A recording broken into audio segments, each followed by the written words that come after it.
buckle in. But right now, would everyone please welcome up to our stage our featured performer of the evening, Janet Kuypers. Janet Kuypers, everyone!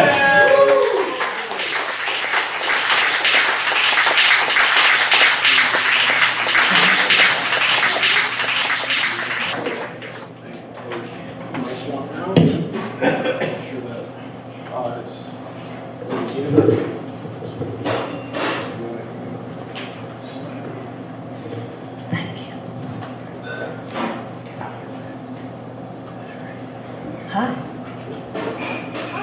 This first piece I'm going to do, I'm going to give some background noise for, of birds. They sound nothing like penguins, but I'm going to give you bird noises anyway for this first piece.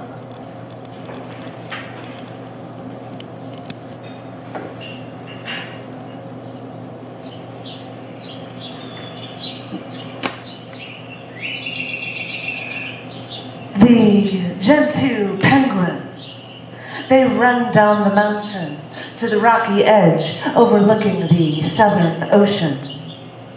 They get into a single file line at the edge. One jumps in, then another, then another, then a dozen more. The last penguin gets in line at that edge after all the other penguins jumped into the southern ocean. The last penguin steps back and forth on his feet in a place, turns around, looks at the mountain, turns back toward the water, rocks once, steps in place twice, looks back to the mountain, then turns to the salt water and just dives in.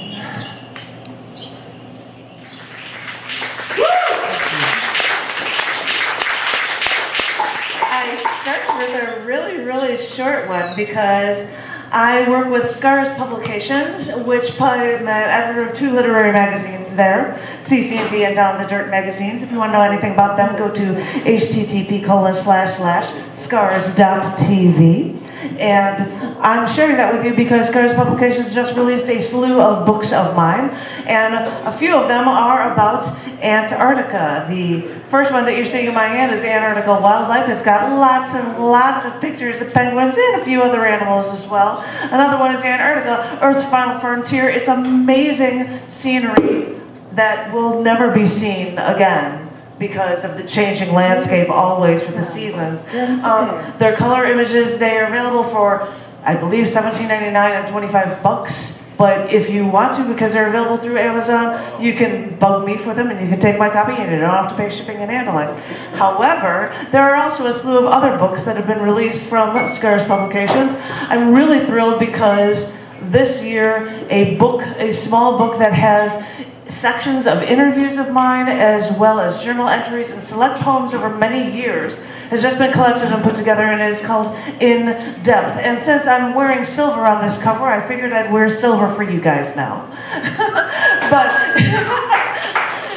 it starts with a television interview when I was on CBS News in 1990, and the poetry reflects things in my life from my working as an acquaintance rate workshop facilitator.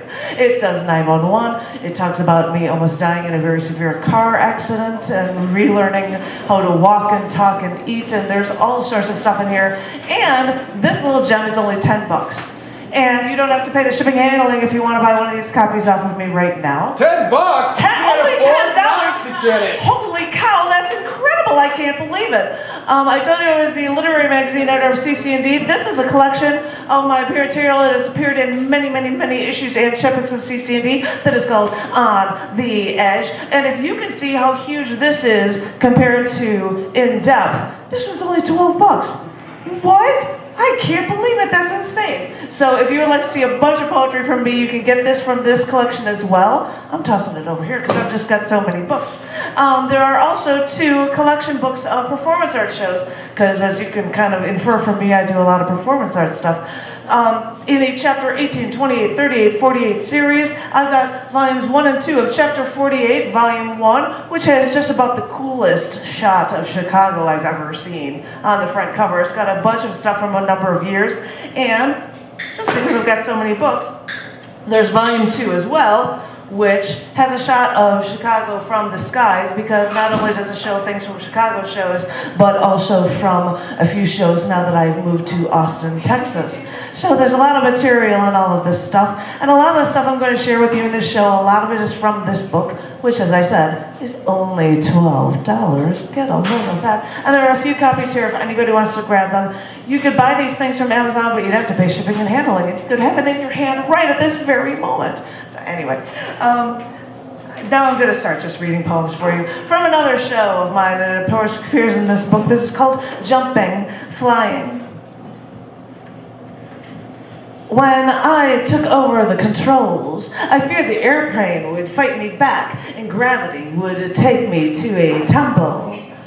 But the skies were sunny, the air was clear, and once my hands took over the job of piloting that plane, this behemoth seemed to purr like a kitten. And it was like I was 6 years old again, riding a bike, because you never forget the feeling of holding on to that handlebar, giving yourself the power to take you wherever you want to go.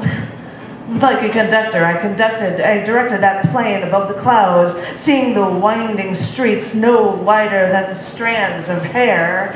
I'm looking at this, I wonder if I could see the Everglades. And you may ask, why even do this? Well, because I can. Because if I choose to, I can take flight like a bird and touch the sky. But once, I sat in an airplane that had no door. And I looked at the altimeter that was attached to my harness and saw this craft rising over 17,000 feet. Just about 500 feet to go, I think, and my stomach starts to feel queasy. But others are there to even help me out, and some are even there to actually record it. But before I was told if I was told to prove that I was actually enjoying jumping out of an airplane, what I was supposed to do is do jazz hands. So, okay, I jumped, I fell, I couldn't breathe, but I didn't forget to do jazz hands, even though falling at 120 miles per hour doing jazz hands looks more like doing experimental dance or convulsions. I pull the ripcord, I see the Rockies from above, and I get a free beer at the Left-Handed Ale Brewery for making this jump. But even the cameraman asked me after I was done, what on earth were you doing? And really, if you think about it, what on earth was I doing? Why do I do this? Because I can. Because with every leap I take, I'll always land on my feet and keep looking up toward the sky. Thank you.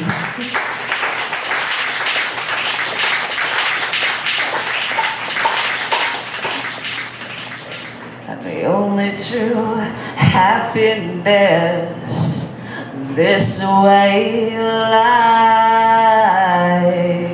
I'm here to usher in a whole new millennium. I'm the new savior, the savior of science, the savior of survival, survival of the fittest, survival of the best. And I'm here to tell you that we're starting anew.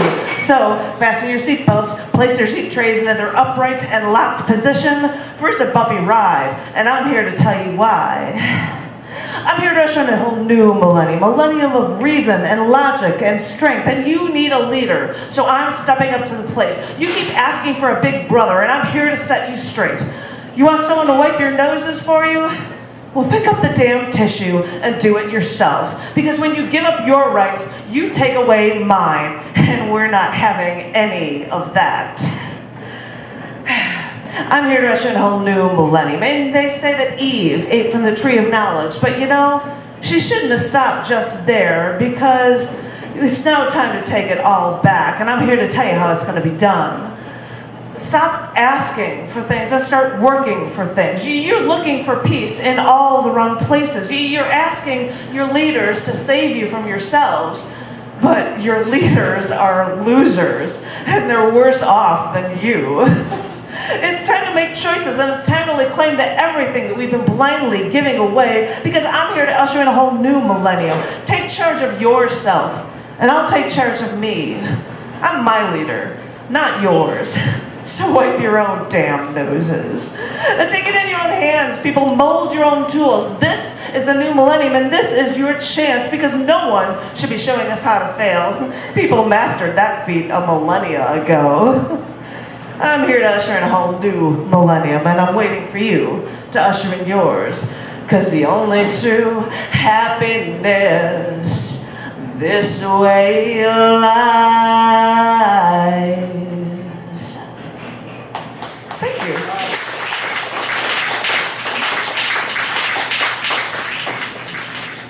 A poet walks into a coffee shop, sees a rabbi, a father, and a mom. And the poet thinks, I should write a poem about this. I released a chapbook originally for what I was going to share with you guys, and it is online at scars.tv as well. And I am swapping out the next poem in that chapbook for a new poem that I wanted to share with you instead. A lot of these poems, as I said, were in Chapter 48, Volume 2, only $12. But this one is a new poem, and because I had done, somebody said they didn't like the concept of memes, but I had come up with books that have been recently released, because if you can be attracted to somebody's pheromones, you might be attracted to their memes or ideas. So I've got Pharaoh Memes books that have been recently released. And in that Pharaoh Memes series, the next book in the series would be of haiku, Twitterverse, and poetry. This is the mock cover of it. It's not even out yet. But this is a new poem that would be in that book, and it's called For Far Too Many Years. After news reports of fires along the coast of California and through national forests, they filled half a newscast, and a reporter then said on live TV, "We now have to learn how to live with fire." Live with fire, he says. After I've escaped the gates of hell and am now forever forced into purgatory, I spend every waking moment licked by flames. I know what it's like to be parched, because all this time I've been scorched. And I wonder why everybody else hasn't been living with hellfire all this time already. It's been around us since the beginning of time. It's been there, it's always been there for far too many years for it to not find you. All this time, it's been breathing down your back, teasing you, whispering to you, calling to you. Thank you.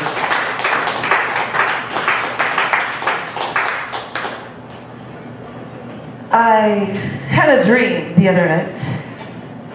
I walked out of the city to a farm road where the square acres of living land just started to bloom, displaying a colorful checkerboard quilt as far as the eye could see. I walked along this empty road next to the crops at 3000 South, and a small little pig walked right up to me. And now, this wasn't just a little pig like a farm pig. It looked like this 10-inch potbelly pig. And he walked right up to me and he said, "Thank you.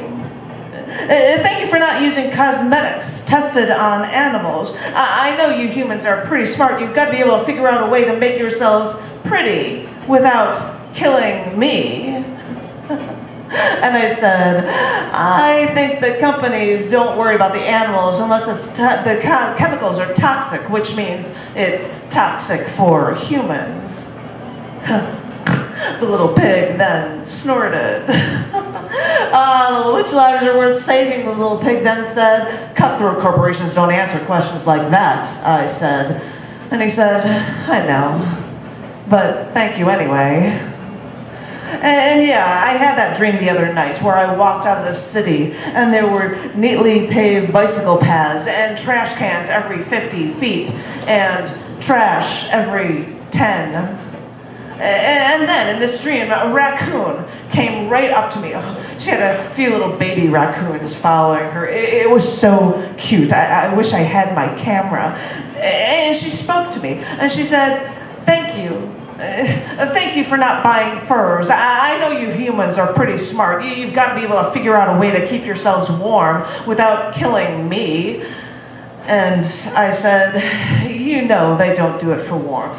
They do it for fashion. They do it for power." And she said, "I know, but thank you anyway."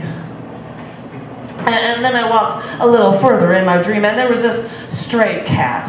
She still had a little neon collar on with a little bell, and she walked a few feet, and she stretched her front paws. Oh gosh, she looked so adorable. And then she just walked right up to me, and she said, "Thank you." And I said, "For what?" And she just looked at me for a moment. Her little ears were standing straight up. And she said, "In some countries, I'm considered a delicacy." And I said, how do you know of these things?" And she said, "When somebody eats one of you, word gets around." And then she just looked at me for a second, and she said, "And in some countries, the cow is sacred. Wouldn't they love to see how you humans prepare them for slaughter, how you hang them upside down and slit their throats so their still beating hearts will drain out all the blood for you?" She said, "Isn't it funny how arbitrary your decision to eat meat is?" And I said, don't put me in that category. I don't eat meat." And she said, "I know. I know I don't do much. I don't do enough, but I'll take what I can get. When I have these bad dreams of our country going down the tubes, and all I can dream about is this reality of my hands being tied behind my back, and there's nothing I can do. And after every night, I wake up in a sweat." So now that Britain's leaving the EU, so tell me, Prime Minister David Cameron. So tell me, Jeb Bush. So tell me, Ted Cuban Canadian Cruz. So tell me, Entertainer-in-Chief Donald Trump. So tell me, crooked Hillary Clinton. So tell me, Barack Hussein Obama. If you woke up from these dreams, if you lived these dreams and thought the way I did, would you wake up in a sweat too? You know my motives aren't selfless. I know these things are worthwhile in my life.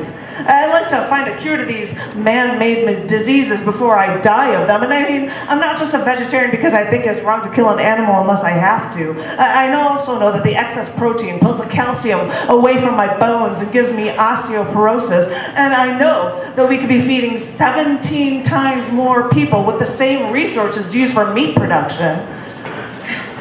You know, I know you're looking at me and calling me an extremist, but I'm sitting here looking around me, looking at all the destruction caused by family values, and thinking that the right, moral, non-violent decisions are also those extreme ones. Everything is linked here. We destroy our animals, we destroy our plants, we destroy our earth, we're destroying our air. We wreak havoc on the soil, on the atmosphere. We dump our waste into our lakes. We pump aerosol cans and exhaust pipes. And you tell me that I'm extreme. And I'm beginning to think that we just keep doing it because we don't know how to stop. And we keep this all inside, and we feel this pain deep inside of all that we killed, and we try to control it by popping a chemical-filled painkiller. And we live through the guilt by taking caffeine, nicotine, morphine, or we keep ourselves thin with saccharin, or we keep ourselves sane with our alcohol poisoning. So we'll do anything to ourselves because we want to believe that we are always the ones in power. But in the wild, you have no power over anyone else. Now that we're civilized, we create our own wild. Maybe when we have all this power, the only choice we have is to destroy ourselves. And so we do.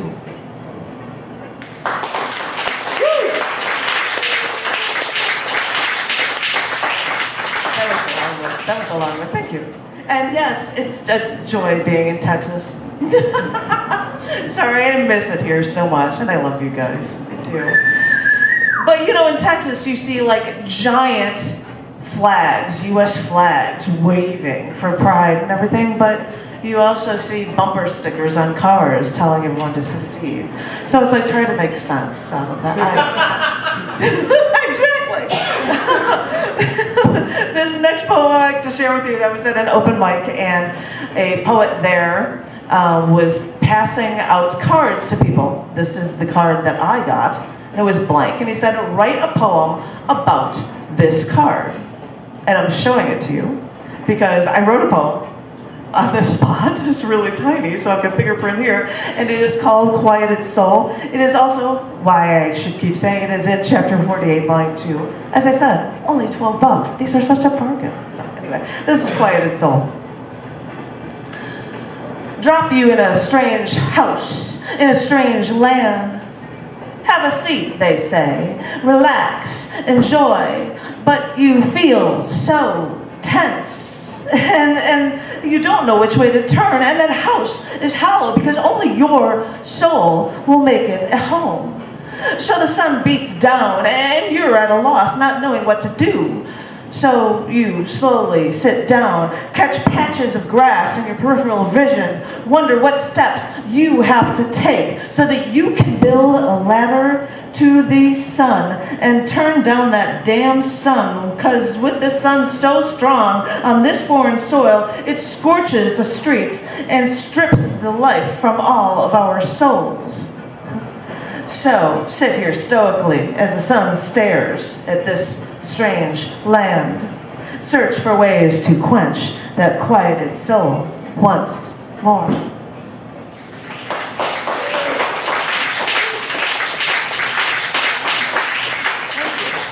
Thank you. This next poem, as I said, is in chapter 48, volume 2. It's also in the first book I ever wrote, and I don't have a copy of that, so you'll just have to get this new book. This poem is called The Page.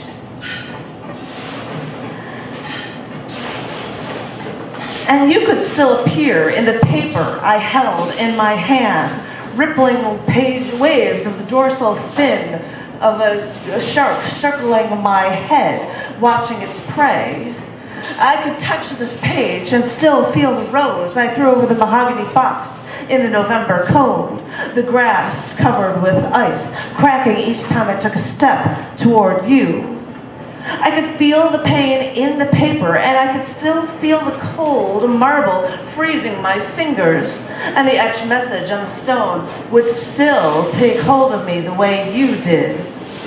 All I had to do was look at your writing and feel the blood rush, feel your breath on my neck, feel the fist coming and jumping out of that page and hitting me in the face. I could feel it. I could feel 1,000 wars fought and won on your page, in your words. I could feel your hot breath pushing up against my neck. I could feel your hands taking my shoulders, throwing me back in my chair.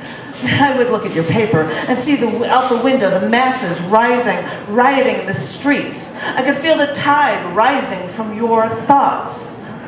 What do you possess? What have you gone through to give you such a gift? I look at the page and I begin to feel your hand from under the page, from in the desk, razor in hand, shoving up through the fiber, slicing at the air, trying desperately to get to me.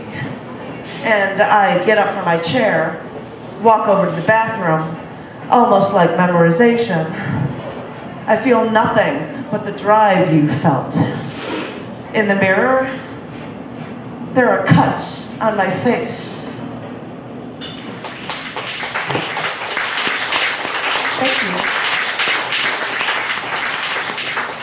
I asked if this would be long enough, if that's okay if I do this poem, and they said yes. I would like to share with you this poem. It was also, and of course, that book that I keep showing off to you. And it was also the last feature I ever had at Let Them Eat Chocolate, whether that matters to me. This is called Other Souls. Other souls litter history books. I wish I was Joan of Arc, carrying her banner in battle, giving divinely inspired advice to the men under her command. And I wish I was burned at the stake for my beliefs. As the flames rose to her Roman nose, I wonder if she ever knew of her ultimate power. I wish I was on the Titanic. Oh wow, that sounds so like me, like to be the rich elite, to be on the first cruise across the ocean. But I wish I'd gone down with them. I don't care which passenger I am. The point is that people will study this disaster that I was in for centuries. Books will be written, movies will be box office hits, all from me being in the wrong place at the wrong time. I wish I were my ancestors. Marie, Ashi, Petronilla, Johanna. I wish I was in the resistance like them to save Jews from the SS in World War II. I never lived through their struggles, but I'd gladly take their place to fight for something, even if it meant being killed by the Nazis. For what? For trying to save lives. I wish I was on flight 175. It's just another one of my trips across the country. I'm getting used to airplanes. It's actually quite a nice morning. Come 2001, come all the damage I have seen so far in my life, maybe this would be a good way to go. I haven't seen the World Trade Center since 1995. Wow, what a view this flight is giving me. And maybe I'd hear from a neighboring passenger's phone call about the hijackers. No matter, because I would get the Inferno and I would see it from the North Tower before I... Years later, my name would be cut through metal, memorialized around that fountain for the once fallen towers. Yeah, it would be quick, but people would come to this New York intersection by appointment only and run their hands around the letters of my name. After all this pain, they wouldn't forget. Other souls litter history books. Some may have been great. Some, as I said, may have been at the wrong place at the wrong time. But after I've been attacked, after I've been almost killed, what? I've pieced myself back together again. I've screamed my stories from rooftops. I've etched my words into stone, and no one hears me. And if they do, no one will remember.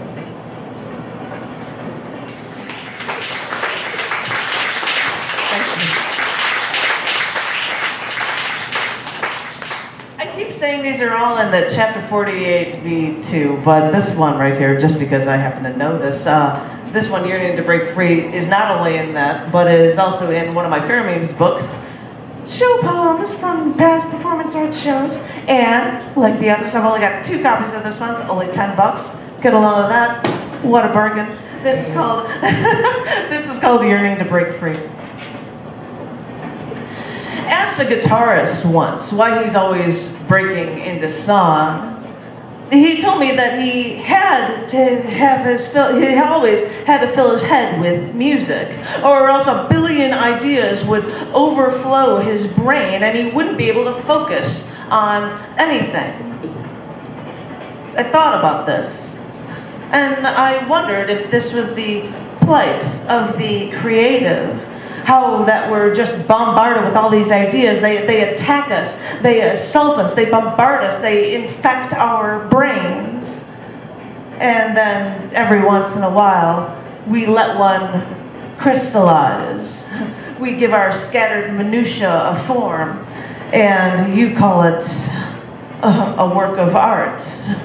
But you don't understand. If I let it all out, my brain would explode.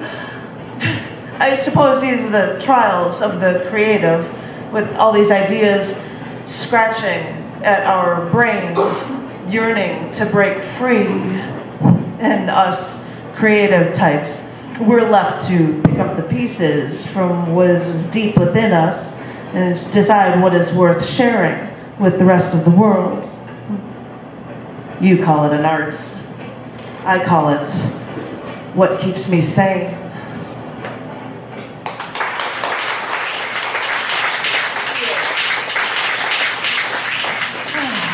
I have one more for you, my darlings. And yes, some of the poems in here are also in, because I haven't had a chance to show it off, my regular poems from Pharaoh Memes, the original Pharaoh Memes book. These will all be available here, and as I said, only $10. Only $10? What? Are you kidding? And you don't have to pay shipping and handling like you would if you ordered these things through Amazon. You could have them. It's so easy. God, it's incredible. But anywho, this is my last poem, and I just want to say I love each and every one of you. Desperately. Thank you so much for being here. I love you all. This is a poem, well, this is like my future Imperfect mix of a poem called I'm Not Sick, But I'm Not Well. I'm not sick, but I'm not well, and I'm sure there's something that I could do about this. About the aspirin, the Tylenol, the ibuprofen, the codeine, the Prozac, the Vicodin, the oxycodone, and you know, these sleeping pills aren't knocking me out anymore, and the thermometer is down my throat, and I'm gagging. I'm not sick, but I'm not well. The doctors find nothing wrong with me, and believe me, they've taken the tests, they've taken the x-rays, they've stripped me down, they made me wear one of those god-awful paper robes, and they've put probes on my head to monitor my brain, and they've strapped me down, and they've injected me with drugs until the veins in my arms were itching and screaming. It was like they were shoving demons under my skin. I'll rip that needle out of my arm, I'll rip myself out of this gurney. I will try to break free, because they always find what they're looking for, and they never find what I'm looking for. I'm not sick, but I'm not well, and I can't help but think that everything I'm doing to make things better might only be making things worse. So I don't want to listen to what you have to say anymore. And I want this IV out of my arm, and I want this oxygen tube out of my nose, and I want to be free from your straitjackets, and I want you to get that scalpel away from me, because I want everything I've got. I'm not sick, but I'm not well, and they want me if they can keep me in line, and they can give me antidepressant medication so they can deplete my soul altogether, and they want me if they can scan my brain, check my records so they can see that there's some sort of need to correct me, and they want me if they can cut me open and take out my insides and suck out the fat and suck out the life and make me generic and make me dependent and make me unreal and make me not whole, and the thing is, I've just walked this line with all of you doctors, and I want all of my parts back, and I want to be healthy. No, I'm not sick. Maybe I'm not well, but you're only making me worse. I don't have the answers, but neither do you. So instead of tearing me apart and dissecting me and studying the bones, let me just stay together for a while until I figure it all out. Woo! Yeah! Thank you. Thank you. I love you all. There are a ton of books because, you know, Scars Publications, and I'd love it if you had any interest in just all that. And please, somebody get on up here and say that there's somebody coming up. I feel like I'm taking over as a host. I ran an open mic at Gallery Cabaret for years, and Bob Rashka was my sidekick, and I don't know if he's still here, but I feel so natural. Just give it up. Come on, my darling. Thank you. No, thank you too, Ray. Keep on for Janet, please. Woo!